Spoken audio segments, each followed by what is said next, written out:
Here we go. Ready to start. Let's talk about summer success.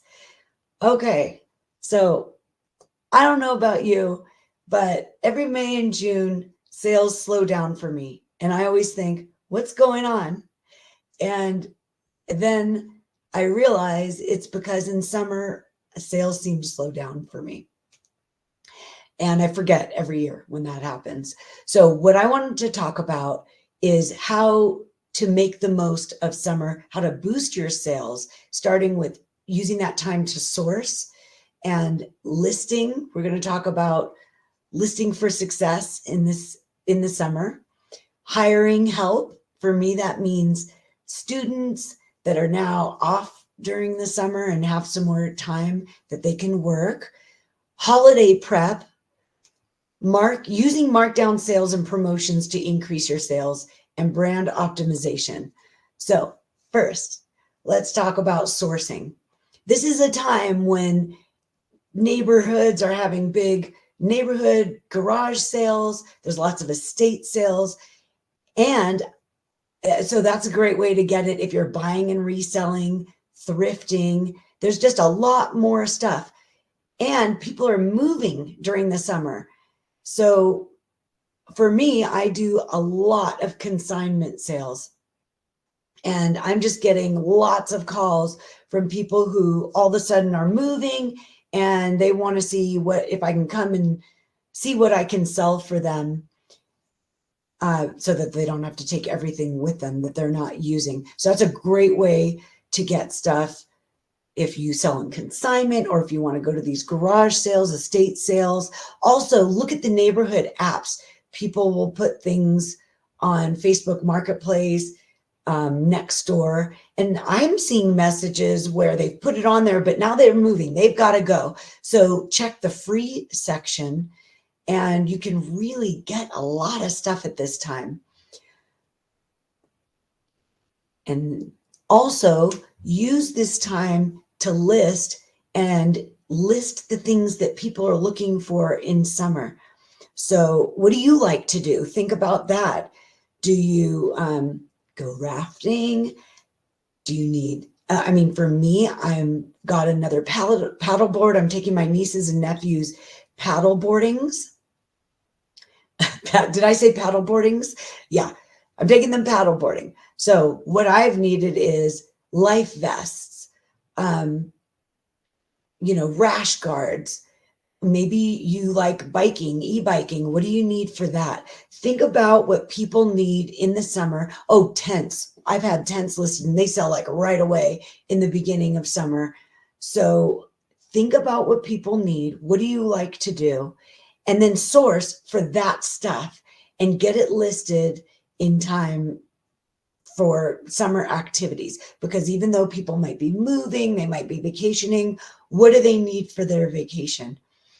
And also think about the fact that they might need it in time for their vacation. So maybe you want to list with a one-day handling time or a same-day handling time, if you can do that, so that they get it in time. Make sure you're checking their messages. Do they, ask you questions like, can you ship it? When will I get it? Can you ship to a different address? And really get back to them right away so that you can give them confidence that they'll get it in time for their vacation.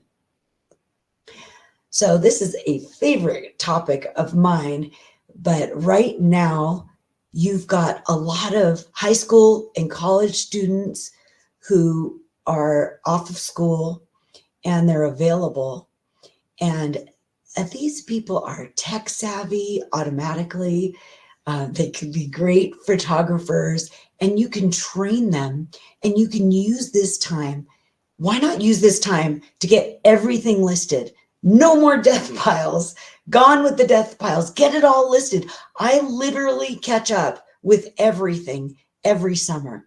And maybe you have a neighborhood group on, these local apps, and you can post on there, hey, neighbors, if you've got college students home for the summer or high school students looking for work, I've got work for them. They'll get excellent experience.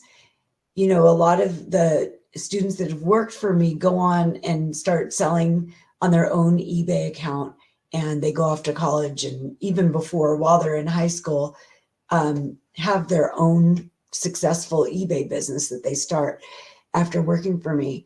So and I know that it's hard as a business owner. You're like, well, I can list faster and I need to make sure this is done my way and the right way.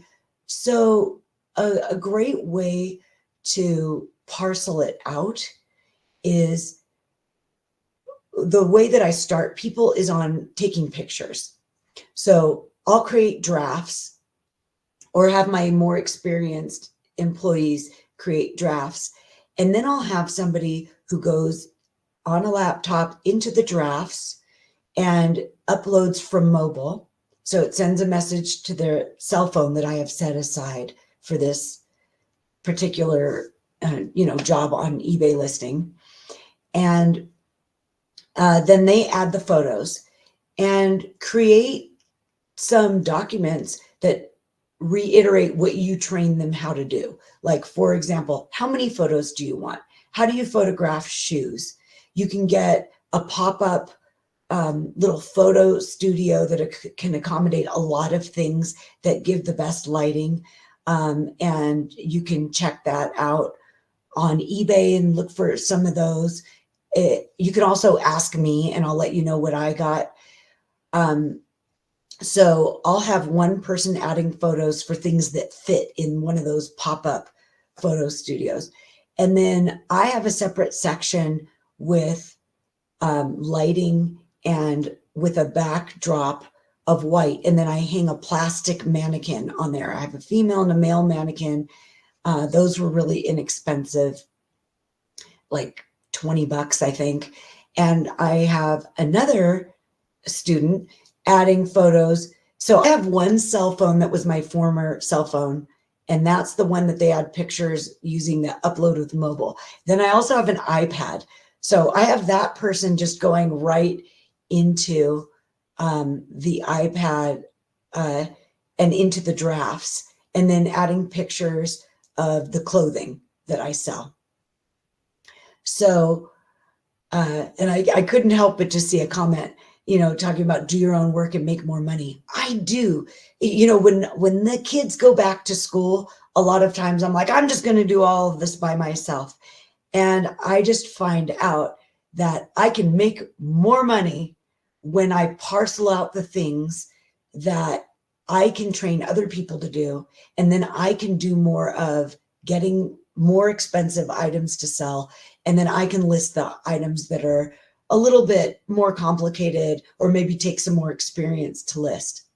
So I'll have one adding pictures with the photo studio, the other one adding pictures with the backdrop and the mannequin. And then I have some of those light boxes to give good lighting for the clothing.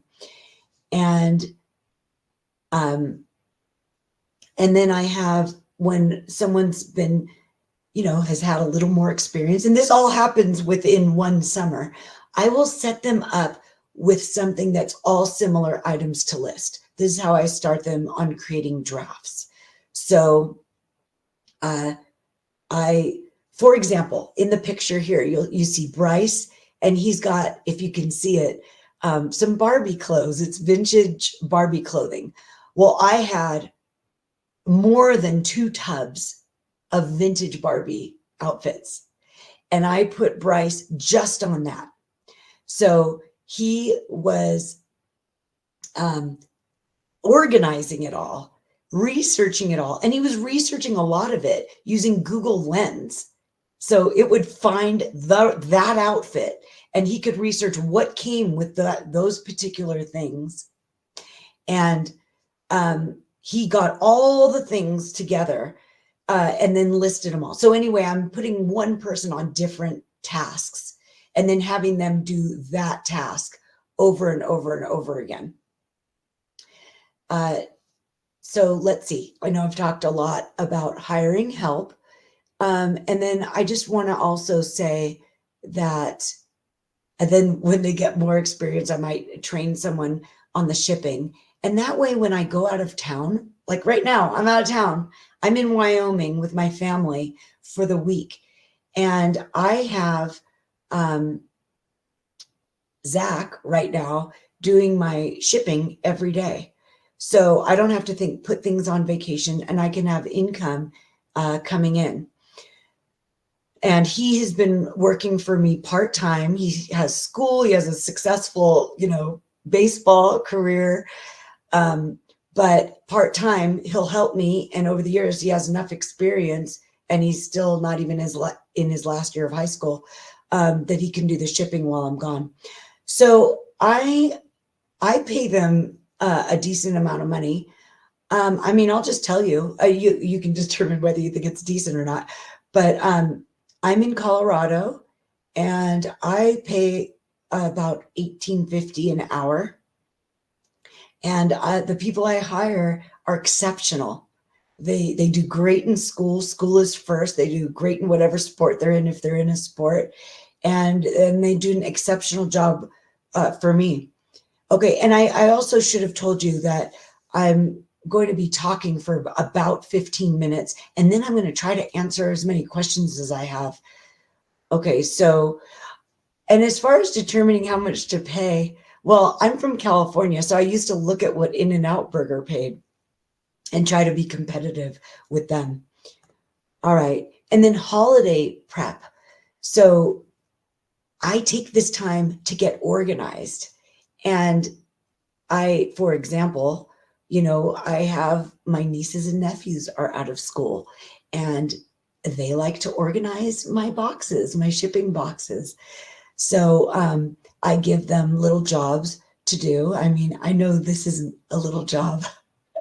I have so many boxes, and somehow I barely have the shape of the box I need at any given time.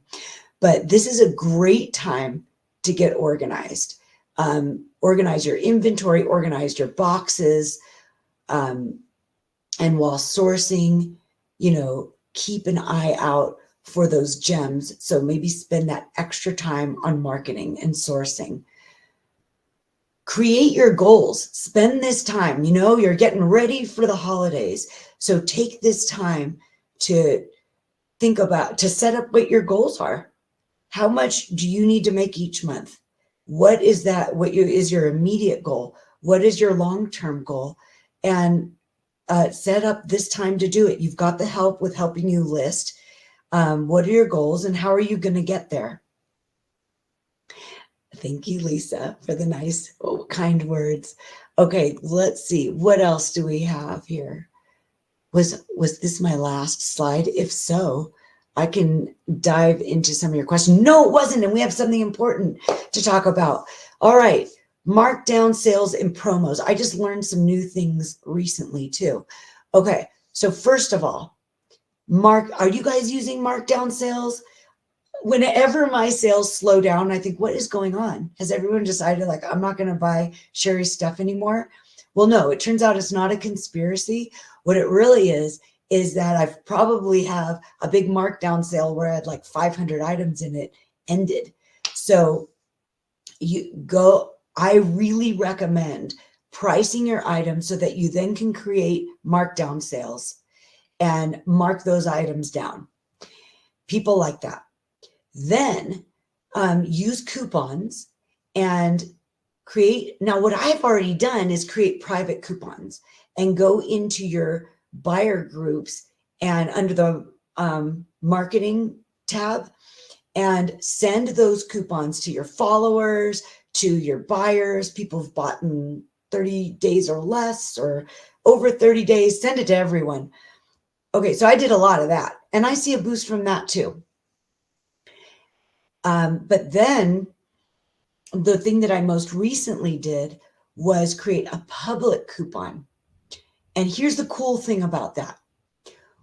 With your, your store, you can create a banner in your store that shows the coupon that you have going and says, oh, we have a buy one, get one 50% off, or buy one, get one 20% off and see what items are in this. And then they can click into that.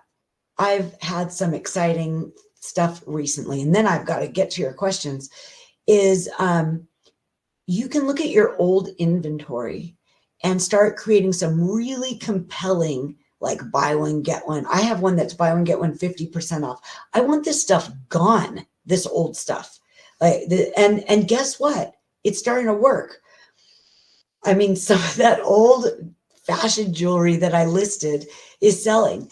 So, and then you can do less aggressive offers for ones that, you know, you want to make sure you get a certain amount for. So you could do a buy one, get one 30% off. And when you create those public coupons, you can select what items you want included in that. So you've got a lot of control with that. Okay, and I already touched on the fact that with your store, you can, you don't have to have a store to do coupons, I don't think. But anyway, with your store, you can create a banner in your storefront that leads people to your items that have coupons. Also, if you have a store, and you can get a starter store for not very much a month. I don't want to say the wrong amount. I think it's $7.95 a month, and if you commit ongoing, it might be $4.95 a month. So think about that. If it's $4.95 a month, or even $7.95 a month. But if you do have a store, you can upload a banner, you can upload a logo, and this is branding. And then you can feature certain listings. And please excuse the background noise if you're hearing that, because I am in Wyoming with my whole family, which has lots of nieces and nephews. So eBay enables me to do that. All right. So also, if you do another store subscription that's the basic store or more, you get a coupon every quarter, and whatever you're paying for the basic store or for any of the stores, basic and up, you'll get that much quarterly toward shipping supplies that you can spend in a coupon. So you're getting 1 month for free. So think about that in a way. Don't take anything I'm saying for absolute literal. I don't want to get myself in trouble. Okay, I better start answering some of your questions because I've covered my material. And now I saw somebody ask, let me look through your questions. Okay. Let's see here. And if you have questions that you want answered now, please throw them in the chat. Okay, it looks like, okay, if you went to Seller Hub and you're not seeing the tab, it looks like somebody said you have to have a store to do that. But anyway, it's in Seller Hub, Marketing tab, and click on the Marketing Summary, and you'll find the ability for coupons there and the markdown sales. Okay. Okay, I'm going to ask you if you have questions to put them in the chat now. Okay, so Monica, thanks for your question about how many hours per week my employees work. I'm so glad you asked that, because here's another reason that I hire students. I don't have the ability yet to afford to have a full-time person. I don't want that commitment, because what if I get slow, the next month? So I have some students that one works like 4 hours. Occasionally, in the summer, I have someone who could work like 20 hours. And during the summer, sometimes I can give them 20 hours. But it's always with the understanding that I'm going to give you hours as much as I have inventory. So I'm not committed to a certain amount of hours. And on the same token, they tell me what times they're available, and I work around their schedule, and they work around my schedule. So I did see that somebody else asked about I think someone asked what my sales are monthly. I think I saw that earlier. And if so, I want to answer that. It varies. So usually it's about 10,000 a month, but I sell everything. Since I sell on consignment, I sell fashion, clothing, shoes, and accessories. I have 800 items in those categories. I also, I didn't know, I didn't see the Q&A. Let me go to the Q&A and answer questions there. But I sell commercial equipment too. So sometimes I have 30,000 a month in sales, but sometimes it's more, somewhere in between. Okay. So how do you get them to pay for freight? That is a great question, Lori. Okay. So what I do is on the listing, I have an item that's got to be freighted, and in the shipping, I select freight, then I select calculated. But it is true, this doesn't quote them for freight. Buyers still have to ask me about that. I don't want them to charge them for freight. There's some reasons for that, and that's the best gem I can give you about selling items that have to be freighted. What I do is the buyer, when they buy it, they can't actually pay for it when I do that. Freight calculated, they can't pay for it. I have to send them an invoice. And when I send them an invoice, I put local pickup, and then I put 0. But I let them know in the listing that I'm happy to quote them for freight with my freight carrier, but they get to choose the freight carrier of their choice. And they're going to pay freight directly. Even if they choose my freight carrier, they're going to pay the freight carrier directly. And when they buy the item from me, I'll send them an invoice, charging for them for the purchase price, local pickup, charging them 0, connect them to my freight carrier. They pay my freight carrier directly. And that's a very important part of protecting yourself. So when they receive the item, they don't just refuse delivery if there's one little thing that they're not thrilled with. So you can ask me more about that if you want to contact me directly. What percent do I charge for consignment? I'm just going to throw it out there. For items that sell for $100 or less, 50% of the net. The net is the selling price less eBay fees. If it sells for over $100, 40% of the net, and over $1,000, 30% of the net. It's different for vehicles, and I have sold over 20 vehicles, and I've sold RVs on eBay. I really believe you'll generate more sales with a store and then use all of the store's promoting abilities. And you can start with a starter store and then a basic store. I haven't used social media to promote my store yet, but I'm working my way toward that. I use social media and I've kind of accidentally had 6.7 million likes before, but I haven't, no, that was views, and I had 130,000 likes, but it wasn't for my eBay store. So I'm working my way toward that, and that's a great idea too. Let's see. What category does best during the summer months? I think it's going to be things like camping gear, things that are related to activities. I can't, like hiking shoes. Okay. And let's see. How long have I been? I've been selling on eBay since 2006, and it's been my full-time income since then. Okay. Let's see. How long do I keep consignment items? I personally let consigners know if I'm going to list your item, I'm going to keep it listed until I get it to sell. I'm going to do the best that I can to screen using product research, that used to be Terapeak, to determine that these things will sell. And if I take them and put in the time or the money to pay payroll for people to list them, I'm keeping it listed until it sells. If they want it back in my contract, my consignment contract, I have it that they have to pay me something to have it back because I've put in that time and money. So I try to get people not to give me things they're going to want back, but I, do what I can to get it to sell. Okay.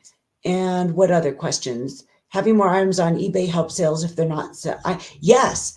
So keep listing, and that helps you keep getting activity. So you want to keep on listing. Do I recommend buying wholesale clothing pallets to resell as a good business model, or would you have better success sourcing individually? Okay, Jack, I don't have a lot of experience buying clothing pallets. However, I manage another eBay store in addition to mine for a charity, and someone bought wholesale clothing pallets and donated it, and that sold amazingly. It was Peter Millar. It was all Peter Millar. And I think that the suggestion that I have is if you can see what's on the pallets, like an inventory list, and you can research it, I would say go for it. If you can't research it, it's a gamble. If you don't have an inventory list on what's on those pallets, you're really gambling as to whether you're going to be able to sell it or not. Okay, and I've answered what percent I charge on consignment. Let's see here. Let's see. I see a question if I generate 1099s for the students. They qualify as employees. They're not independent contractors. Therefore, I use a payroll service.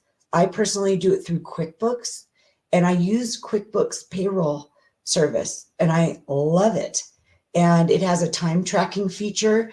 So they all get an app called QuickBooks Time, and they're able to sign in, sign out with that, or clock in and clock out. And I easily can, generate the payroll for them twice a month. And then it generates W-2s for them yearly. Okay, so let's see what other questions I've missed. You know what? I don't know if I can share my screen. I'm going to try, because you're asking if I can share my screen with my eBay store so that I can show you how to find coupons. So we'll do that. We just have a few more minutes here. And that's captions. Okay. Let's give it a try. Okay, share. All right. Let's see if that is working. Okay. It's working. Okay. So I think I have to control it over here. Marketing. Do you see the marketing tab? And then right under here for coupons, go to buyer groups, I think, or that's one way, your buyers. Another way to get to coupons is under marketing summary, promotions. Oh, there it is. Thank you. Thank you. Okay, coupons. Create a coupon. Whew. I hope you guys saw that. I think you did. Yes. Woo! Success. All right. For our last few minutes, what other questions do we have? Hi, Donna. I'm great. How are you? Okay. And let's see here. So I'm just looking to see if there's any questions I've missed. Okay, well, Christina's asking, how to set prices. So to set prices, I research on eBay sold listings, see who got the most for the same thing I have, and price it to who got the most for one comparable to mine. If I can't find it on eBay sold, I go to product research, which used to be Terapeak, and then I can go back further. You can go back 3 years and price it according to what people have sold it for. And as far as a rule of thumb to know when to discount items, first of all, I really started at the higher end of what people got. And then probably a few weeks to a month later, I make sure I get it in a markdown sale and start marking things down. Sharon, you said you don't allow returns. I think it would hurt your business. I do allow returns. I have free returns. And with free returns, that means I pay return shipping. I do that for things that are like clothing. I don't do that with big, heavy things necessarily. I don't do that with freight items. But with returns, I think it helps my business. It gives buyers confidence in buying your items. And if you have no returns, they might be more compelled to open a claim or a case with eBay. So I don't think it helps you to not allow returns.